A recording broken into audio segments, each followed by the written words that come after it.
Happy 2025, everybody. This is Eric in the Card Closet.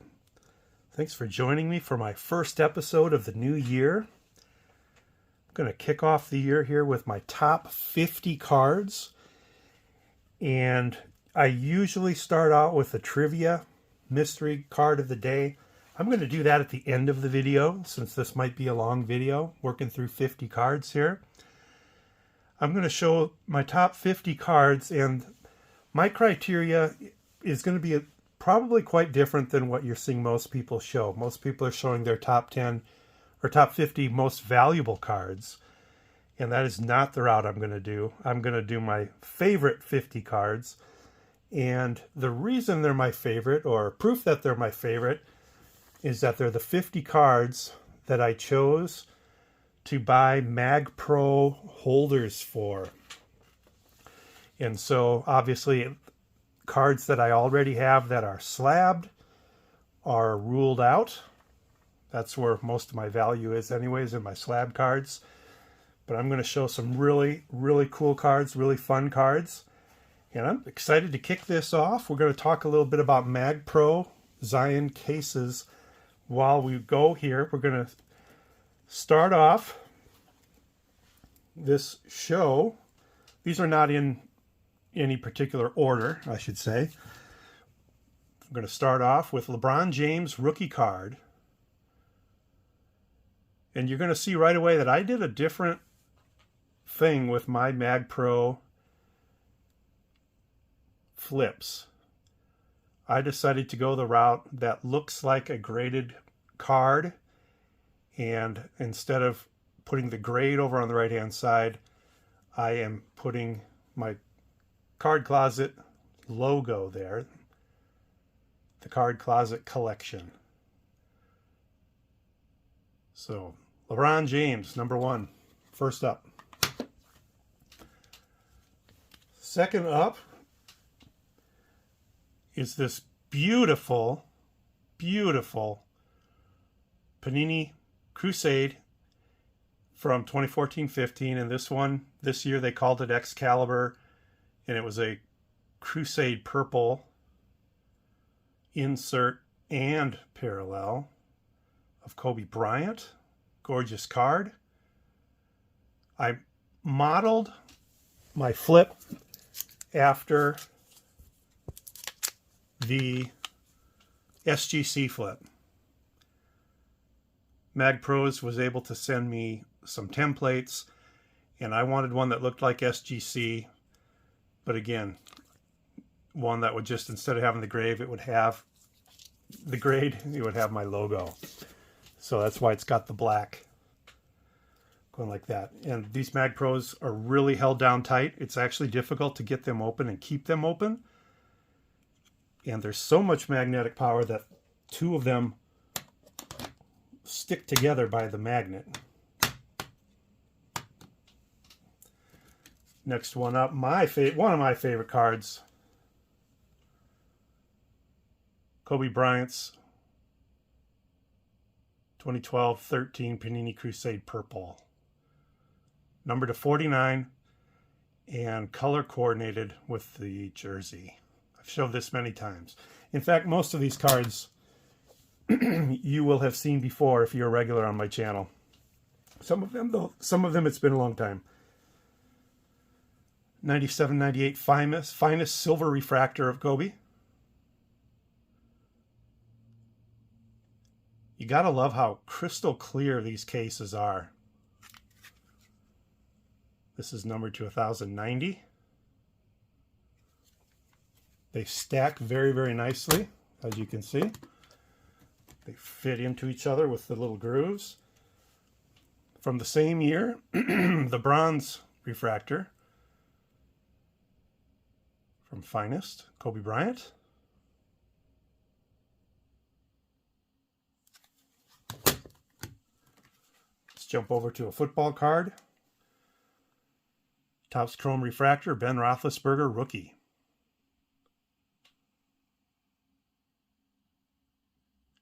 I went this route with the flips because I want people down the road that might have to take care of these after I'm gone to know what they are. I could have just had a generic, the card closet collection across the middle there, but I decided not to do that. And thankfully, they do allow these customizable flips. Rookie card, Topps Finest Bronze Refractor of Kobe Bryant. So there are some high value cards in here. It's just not going to be the norm. 2006-07 Finest Refractor of Kobe. Anything Kobe refractor at least gets $100 these days, at the very least. Here is a fourth year Michael Jordan card, but second year of Fleer. 87-88 Fleer. Would probably grade pretty high. And what I consider a rookie card for Charles Barkley.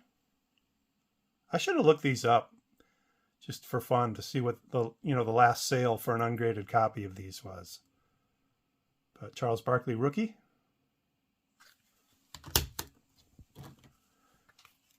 One of my favorite autos from the 2013 Topps. This was a redemption replacement.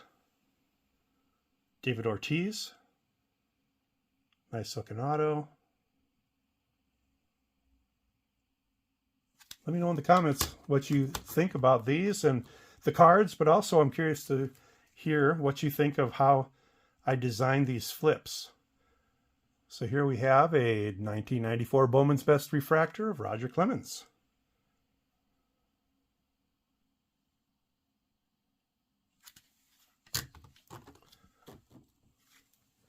One of my favorite cards. I love the Hope Diamond Anniversary from 2011 Topps, and here's David Ortiz.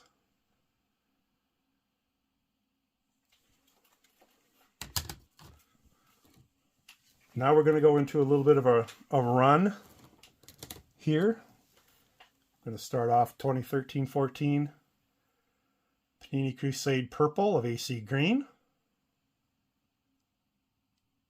I put the whole rainbow of this card in these holders. Here's the red version. I probably already said it, but I believe this is the most beautiful card ever made, these Crusades. Numbered out of 99. Looking good in the holder.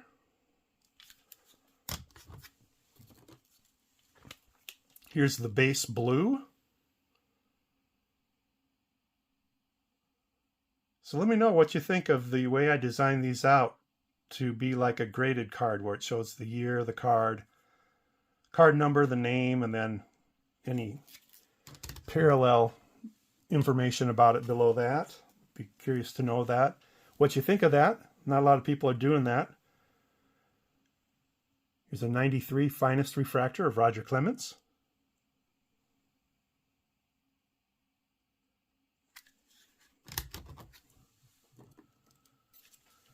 Here we have a 2011 Topps Chrome Rookie Auto Refractor of Chris Sale. Doesn't that look good in the holder? I think it looks great. All right, back to more of that AC Green rainbow. This is the green. Very fitting for AC Green. It's numbered to 25. No idea what these would go for. I don't think AC Green is that heavily collected of a player. This one might have some value to it. This is the black. And it's numbered to 1 of 1. But again, looking really, really sharp in those holders.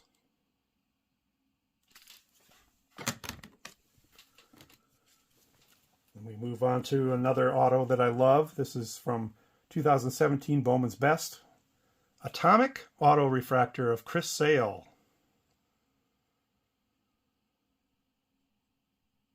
I'm also doing something a little different with the lighting. Trying to get less reflection and glare, so let me know if you notice an improvement there if you're a regular. More of that rainbow of AC green. This is the gold. And it's numbered to 10.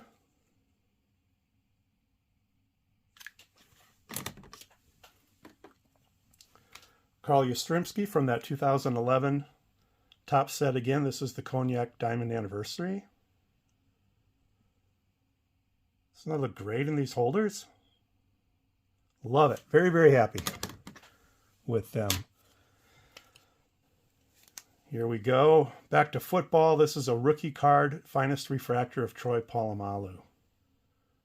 I'd love to get the gold X-fractor of this, but they are close to comma cards, 800 or more, and I just haven't been willing to pull the trigger for that.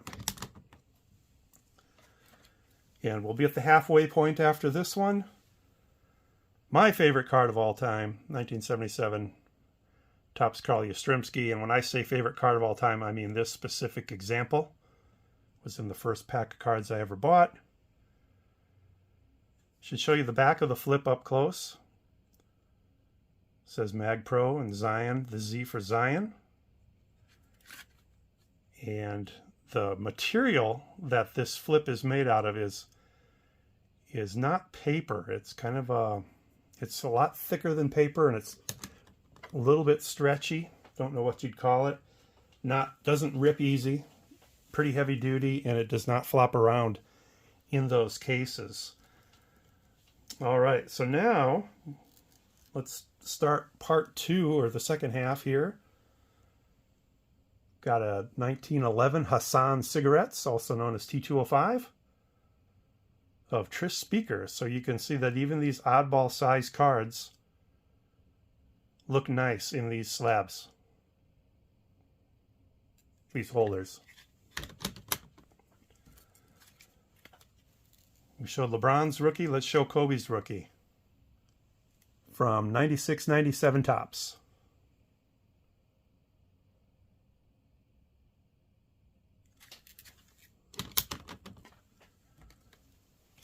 More Kobe, 13-14, second year of Prism, and this is the silver Prism. I do not have the first year silver Prism of Kobe. Those go for thousands of dollars.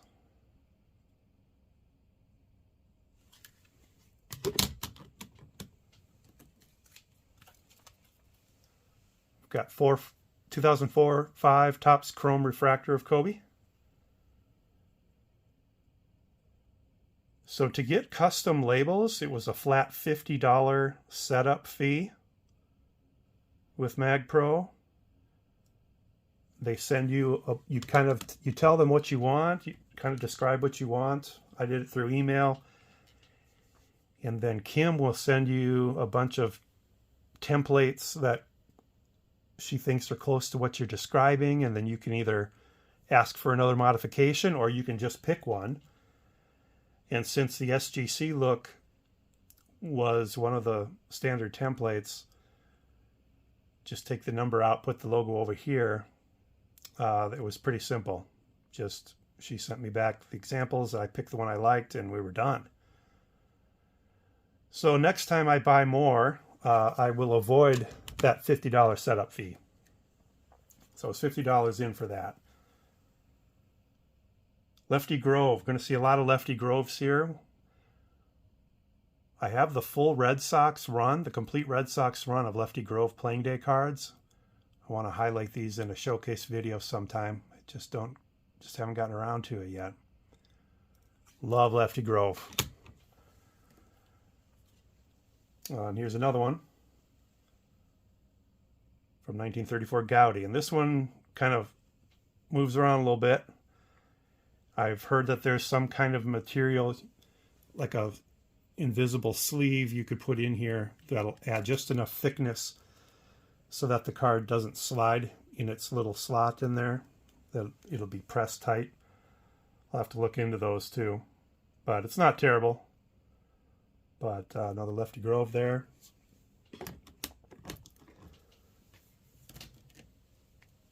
Another Lefty Grove. This card's a little thicker, so it doesn't do the slide around thing. This is from 1935 Diamond Stars. So after the $50 setup fee, I had to actually buy the MagPro cases. And I don't know if I can accurately tell you what I paid for those because there was some kind of promotion going on. I roughly paid $3 each, I believe, with the promotion and free shipping. And I ended up getting 50 of them, like I said. So one thing, if you are looking into these, one thing to keep in mind, that the cases themselves come in these boxes back here, and they come in boxes of 25. The stickers come 30, or stickers, I don't mean stickers, the flips come 32 a page. So it's kind of like when I used to work in the grocery store and people would complain that hot dogs came in 10 packs and the buns came in 8 packs, and they'd have to buy a second pack of buns just to have enough for the hot dogs, and then they'd have all these left over. So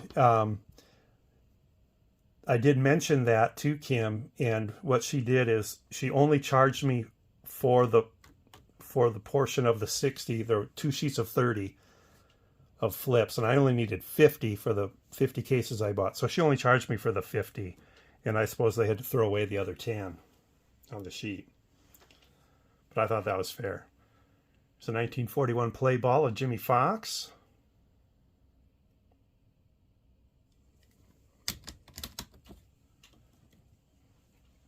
Beautiful modern card here, 2004 Topps Chrome Red X-Fractor, and I actually made a mistake on this one.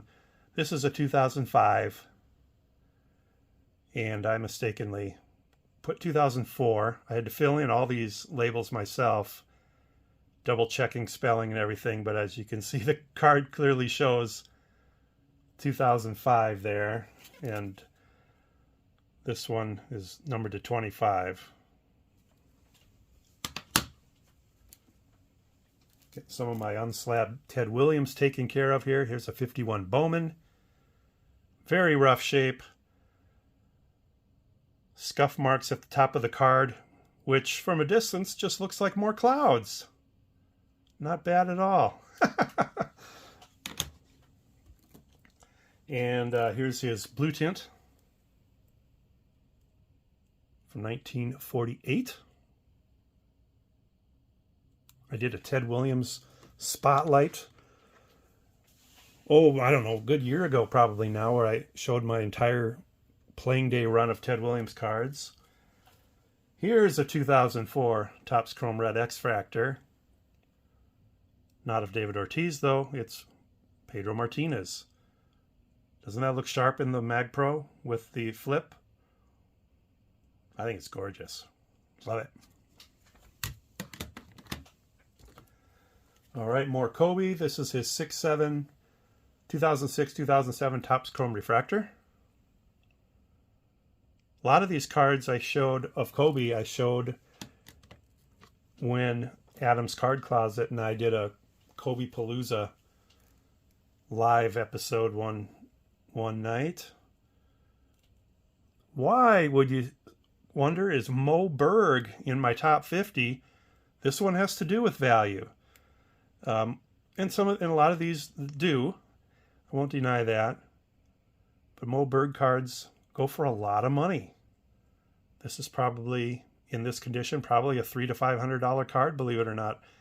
Mo Berg is the catcher who was a spy. There's a book written about him, and he was a spy during World War II. Brilliant, brilliant man. I think that if he had still been alive when Dasaki did the Most Interesting Man in the World commercials, that Mo Berg would have been that man. You got to look up some of the things he did and the spying he did. Just incredible. Another Jimmy Fox 1940 play ball. Looks just like the 1941 that I showed earlier, except it's not in color.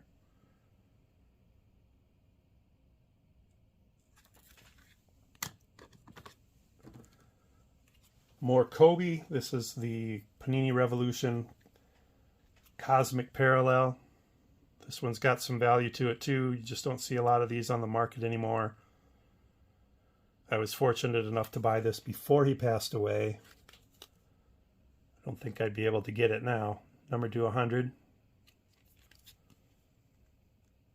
Very shiny. But those revolutions are beautiful too. All right, we're getting here in the last, I don't know, 7 or 8, it looks like. 1415 Panini Prism, Silver Prism of Kobe. This is the 3rd year of the Silver Prisms. Probably my favorite Kobe Prism, to be honest with you. I like that picture, how it's a little closer up than the other ones. Back to pricing a little bit. So it was $50 for the setup fee. It was 50 cents per flip to have them print them.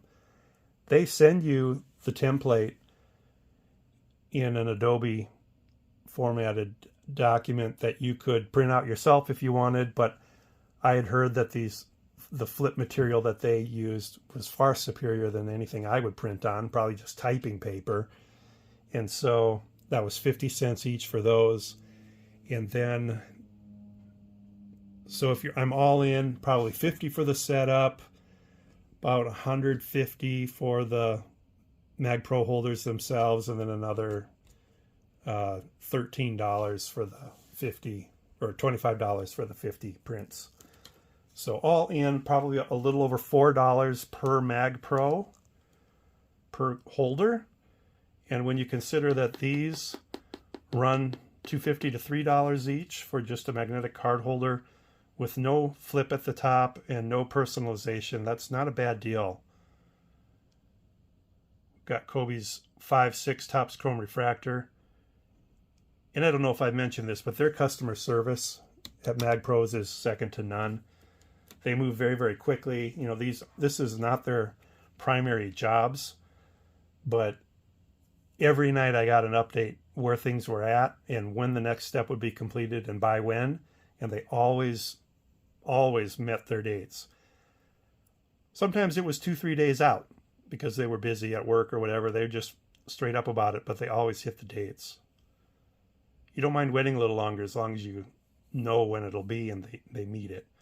One of my favorite Topps Chrome Refractors of Kobe is this one right here, because of the purple background with the jersey match. So like I said, you're looking at a little over $4 for the flips and the MagPros. But again, next time I'll save that $50. And if you think about it, 50 MagPros, $50 fee, that's $1 each fee for the personalization. I will not have that from now on going forward, so that'll knock the price down to about $3 each with personalized flips and the holders going forward. So not a bad price at all. 2003 Topps Traded Chrome Refractor of David Ortiz. I think that looks sharp in that holder too.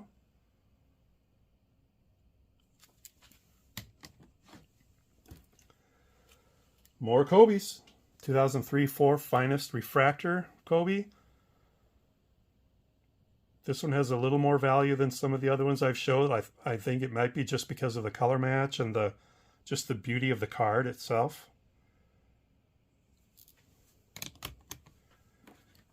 And then we've got a 94 Finest Refractor, Roger Clemens.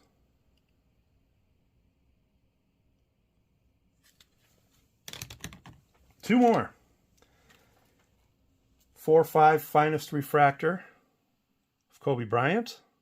I'd love to get the X-Fractor of this, but again, it's a comma card. His X-Fractors are, 50 to 75% higher than his refractors, so that puts a lot of them over the 1,000 mark, and I don't know if I really want one that bad when I've got the refractor. Not yet, anyway. So this is probably the one thing I'm going to mention that that I was wrong on. I thought I heard somebody say in a video when they were talking about their MagPros, I thought I heard them say they were the identical size to PSA slabs. And as you can see, they are a little shorter and they're a little narrower. And that that is bumming me out a little bit because, you know, this case, I've got everything home for the holiday, but tomorrow, I'm filming this on January 1st. Tomorrow when the bank opens, I'm going to have all my valuable cards back at the bank, and these will not fit nicely into these slots because they're not as wide as I expected them to be. These slots are perfectly built for PSA, and I thought these would be the PSA width. So just keep in mind, these are thinner than PSA, and they're a little bit shorter. My mistake. Definitely not MagPros' fault at all. They actually gave the dimensions. They give the dimensions of these holders on their website, and I didn't bother to measure what that would be. I just made an assumption that it was the same as PSA, and it wasn't. All right, here's the last one. One of my favorite cards. And this shows you a little bit of what you can do with the smaller cards to get them centered. I had a tobacco card insert sleeve, which when put in there really holds it nicely.